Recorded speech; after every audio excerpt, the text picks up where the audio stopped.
What's up, everybody? Welcome back to another edition of Sit Down Saturday, and today we are going to be talking about the third-party panel from last week. I'm recording this on Monday, so won't be a whole lot of housekeeping for this week's videos because The Fallen just dropped today, and so far so good. However, we are going to talk a lot about TFCon. We're going to talk about the reveals, but we're also going to talk about some other things that took place there and what I got, etc., etc. So, give me a minute. That being said, I think we could just jump right into the festivities. First and foremost, I want to thank everyone that came by the table, everyone that supported, DMH and what we've got going on. It is very much appreciated. I can't begin to tell you how much. Quick little caveat to that, and I know, trust me, I wasn't born yesterday, and I've been around the block a few times. I know I'm probably beat, and I get it. That being said, there was one person that made a purchase via PayPal, and we filled out the information, and they didn't press send, and we bagged up their product to get to them. So if you came by the table and accidentally didn't press send or whatever the case may be, if you could hit me up privately if you paid through PayPal. There's only 2 people that paid through PayPal, and I'm not talking to Sanjay. Sanjay's went through, so... But if you could, it would be appreciated. If not, hey, dim the rules. It was a hectic day on Saturday. We should have been paying more attention. You win some, you lose some. But I'd appreciate it. We sold out of everything, so I've got nothing left. However, in mid-November, I'm going to hold a pre-order for a few items, and if you guys want to get in, that's the time to get in so that you can get it before Christmas or what have you. So stay tuned. We'll be handling that in mid-November. A lot of people came by the table asking for t-shirts and hoodies. I do not sell t-shirts and hoodies. All the t-shirts and hoodies are sold on Teespring. The link is in the description. It also should pop up as an advertisement below the videos. We have the Truth shirts and hoodies. We have the DMH shirts and hoodies. We have For Dummies shirts and hoodies. We have, everything. Nerd Rage shirts and hoodies. I actually only wore our stuff as far as hoodies and stuff this weekend. So if you're interested, that's where to go. Also, if you want detailed breakdowns on everything that happened, whether it be socially, whatever the case may be, our full coverage of TFCon is on this past week's Nerd Rage Radio, episode 322, I believe. I'll make sure that TFCon is in the title. That's where to go to get the full story on everything. Wins, losses, dramas, etc., etc. That's where to go. And with that, I think we can get right into the panel. One other thing as a disclaimer, my voice is shot. So I'm doing the best I can. Forgive my voice. Let's go. So we'll start with Icon 3D Labs, and this is a new company as far as I know. I've certainly never heard of them before, but they're offering some sort of like props, accessories, upgrades, I guess you could say. But what I found most interesting was this throne that they're offering for the Hasbro Grimlock, because I feel like this market, this kind of market space, I guess, for diorama type props has kind of been long overdue and sort of a money mine just waiting to happen. And I think it's cool that somebody seemingly is taking a stab at it. We'll see how it plays out. But if nothing else, it has a lot of interesting sculpt work on it and seems to be pretty nicely done. I like that you can put the swords in the back and all that and kind of have this like Game of Thrones almost look for them. It looks cool. I dig it. Iron Factory was present for sure and showed off their Alpha Trion, which I think is awesome and kind of a character that's near and dear to a lot of people, but often gets overlooked. And I think this is a cool looking representation for him, especially in this line. They also showed off a Beachcomber that I thought looked pretty cool as well. Beachcomber to me is a difficult character to make look cool. It's kind of easier to make him look accurate than it is to make him look cool. And I think they've done a pretty decent job here. I think this is probably the coolest representation of Beachcomber I've ever seen. And the same goes for Sea Spray. Sea Spray looks like he's going to go to work on you, and he usually looks like he's going to go to work on a box of donuts. So it's kind of cool to see. I think the colors pop. I think that the Cybertronian vehicle take is an interesting one and one that kind of makes sense for the character and all. So yeah, I like this a lot as well. They use basically the same old per usual for Huffer and Pipes, but interestingly enough, I think it works better for Pipes in robot mode, whereas it looks better for Huffer in vehicle mode. So I guess it's a trade-off. I'm not sure how kind of cumbersome this backpack is going to be. It looks like it has potential to be a real eyesore, specifically for Huffer, but I guess only time will tell. Either way, it looks to be in line with the kind of motif of Iron Factory, so that's cool to see. Their Samurai line is continuing, and we're getting an Ironhide and Ratchet out of that, which is interesting. It kind of reminds me of the Bandai Samurai line they did for Star Wars and some Marvel stuff. So I get it. Had to wait and see how I feel about it all in total. It's a very niche thing, right? And you don't want to take it too far, perhaps, or at least sacrifice making characters that people would really like to see. Cough, cough, whirl, cough, cough. from Iron Factory, but I guess we'll see. They also showed off their Grimlock, which does look cool and probably will be successful because it's one of the iconic 6. So you just keep reimagining him and putting him in different sort of styles, and you'll be fine. And it looks cool enough. New company, at least as far as I know, with Robot Hero, and they're doing turtle upgrades or accessories. I guess you could kind of call it a character, but I'm really interested in these Mousers. I'll probably buy a few. They look pretty cool. And you can kind of never have enough Mousers. And my turtle display is coming along nicely. We'll be taking a look at that in November. So yeah, I'm excited to see that. Fans Hobby was present, showing off a bunch of stuff that I have no idea what it is. I would really have liked to have seen some more Headmaster Jr. representation, specifically in the Decepticon category. I was really hoping to see like a Horrible or Fangry and stuff like that, but I guess not.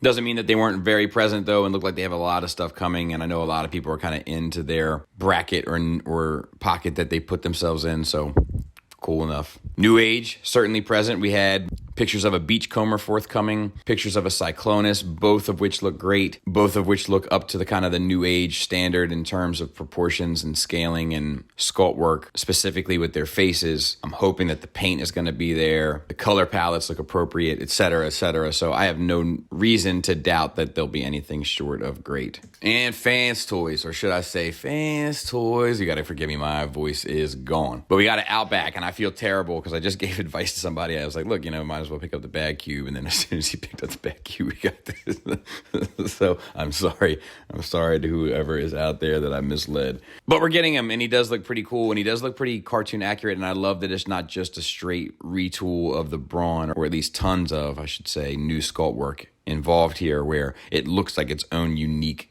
character, its own unique mold, its own unique representation, which is kind of what the visual design demands in many ways. So I'm glad that they took it there. Vehicle mode looks right on point as well. And while it's obviously using the Brawn engineering, you can't tell by looking at the robot, which I think is awesome. They showed their Power Glide, which I think looks cool, but I don't know if I think it looks all that much better than the DX9. I think what's interesting here with the Power Glide is just how slim they were able to get the plane. There's a lot of kind of engineering magic going on here to pull that off. Pretty interesting stuff, and the jet looks fantastic. A really amazing job there. They showed off their Scourge. Now they showed this. It's funny because they showed this, so long ago, and we just haven't seen anything since. And now it looks like it's finally coming. So, of course, they show it in a set of 3. And we all know that we won't be able to get 3 by the time the pre-orders sell out. But it's cool that they think you can. And I think it looks cool. I'm in for it. I don't think it looks anything amazing. I'm not necessarily head over heels taken back by it. I'll tell you that this one to me is probably the weakest looking one. However, it also looks like it may be one of the designs that's still in its very early stages. And I say that because if you look at their Outback and their Power Glide, you can see it has joint spacing between the joints. There's tabs and tab slots and even screws. Scourge and our next one that we're going to be looking at don't. So I would say that these two are really early in development. So that might be why I'm not taken back by the kind of visual presentation of them.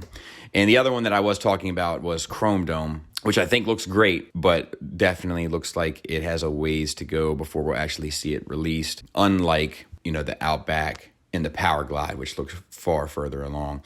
And once again, the Chrome Dome looks cool. It's just not as exciting to me because I have a Chrome Dome, and I would really like to get some of these characters that I don't have. And what I would hate for is for them to do a Chrome Dome, the sales not be great, and then they say, well, people don't want Headmasters, and well, that's not necessarily the case. We just don't want Headmasters we already have. So yeah, moving on to Zeta, which was the biggest disappointment for me, and that is because we got pictures of their aerial bots that are coming, and they look great. They probably are a lot of fun, as the other two have been. They showed off combined pictures of their Superion. Once again, that looks great. Zeta knows what they're doing with combiners. They know what they're doing with proportions. They know how to make things look good. I'm just personally disappointed because I was really hoping for some Predacon picks. Planet X was in the house, and they showed off their new Megatron, which looks fantastic. And I guess this is going to be with their Masterpiece scaling. nothing really negative to say here. They know this game in and out. They know these designs in and out. They know how to make them work. I have the highest expectations of these products. They also showed off their Grimlock and their Sludge, and I'll tell you, this was a little disheartening to me. And for those that want the bigger Dinobots, cool, you're going to get them, it looks like. I knew it wasn't going to happen, but I was kind of crossing my fingers and hoping that the Grimlock meant that we were going to get the Scavengers team instead of the Dinobots team, because it was IDW, but it doesn't look like that's the case. It looks like it's just going to be another Dinobot set, which will make me not buy it. But I'm sure others will, so I get it. Either way, the Grimlock looks fantastic. New company, at least as far as I know. I haven't heard of them before. Bingo Toys. Bingo Toys. And they showed off their Shockwave from the Bumblebee movie, which looks the part and looks like it's going to fit in with these other kind of large representations of these characters and looks good. The alt mode looks a little goofy, but what do we expect, I guess? And MMC was there. They showed up their G1 deco of Skylinks, which looks fine. And their Protectobots, which I can tell you that first aid in hand looked fantastic. And I also called him Ratchet probably 5 times all weekend mistakenly and was corrected all 5 times. More often than not by Peg. But anyway, Hotspot looks great. I'm just really in love with these robot designs. And since I'm going to be using them for my robot representations, I couldn't be happier. The combined mode looks great as well. It's just off scaling wise from my collection, but I am really, really, really taken back by these robots. They look amazing. And the first aid in hand was spectacular. So I'm hoping that I feel the same way when I have it in my hand. And that was pretty much that. Let's get to talking about some other stuff. So there we are, and I think it was an interesting reveal. I don't feel like this was the kind of panel that it needed. After 2 years, I feel like this panel should have been a uppercut, like a Mike Tyson punch-out uppercut, and it wasn't. It was fine. It wasn't awful, but it wasn't as exciting as I would have hoped after the lull, over the past 2 years. So I was a little disheartened, to be honest. However, I do want to talk about a couple things. We got more Fans Toys reveals, right? But you know what we didn't get? Any update whatsoever on those combiners. It is becoming worrisome and might require a sit-down Saturday in the future, or perhaps the dummies can tackle it, but there's a conversation there, and I feel like what we're getting is an awful lot of distractions, and what we're not getting is an awful lot of completion. Something to pay attention to. Another question that I have is, where was X-Transbots? Why did X-Transbots do a whole bunch of reveals on Facebook but weren't included in this panel? It seems like they wanted to do their own thing, but my question is why? There's probably a story there. Like I said, and like I've said in the past, I don't believe in coincidences. I've heard about them, but I've never actually seen one for myself. So I would imagine that there is a story there. Their absence in that panel was noticeable. It was deafening for me. There's a lot of business in hand at that show now. There's a lot of hands being shook and arrangements, and I would imagine that there's something in that mix. I would have no doubt about it. So I would keep your ears perked for that kind of stuff. Lastly, I want to talk about MMC, because I do kind of feel like they were the kind of silent killer of this show. The fact that they had that first aid there, that first aid, I handled it briefly. That thing is this close. I mean, it feels like a production run piece. So I would imagine we're going to get that first aid pretty soon. It felt like it was ready to go. It didn't feel like the Steeljaw, which felt like it had a little bit more work to do. However, the Steeljaw felt like a prototype. It wasn't 3D printed or anything, so that thing is further along than I would have expected as well. And they both looked amazing. Capital A, amazing. I cannot wait for their Protectobots. I cannot wait for their Steeljaw and the rest of their tapes. That is the MMC that I miss. Both of those look like a complete home run. Just bullseye target. Speaking of MMC, the only thing I picked up was a rung. I picked up the rung figure. Unfortunately, I probably won't have time to get the review done anytime soon. But, you can expect it probably not this coming week, but the week after. Just got a lot going on at the moment. But yeah, it was nice, man. It was nice after, the 2-year lull and the butt ice and all that kind of stuff. It was nice to get everybody together. It was nice to shake all the hands. I try to kind of accommodate everybody and spend as much time as I can with everybody, but sometimes I feel kind of pushed and pulled in 1,000 different directions. If you felt like I slighted you, trust me, it was never my intention. I honestly do everything that I can to make sure that I can spend as much time with everybody as possible. And it was great catching up with everybody. It was great seeing everybody again. I don't want to name names because I'll inevitably forget someone and then they'll feel all sad for the next 3 days. But just know that I appreciated our time. And with that, I'm going to get out of here because I am super pressed for time. Thanks for listening. Thanks for watching. Until next time, take care.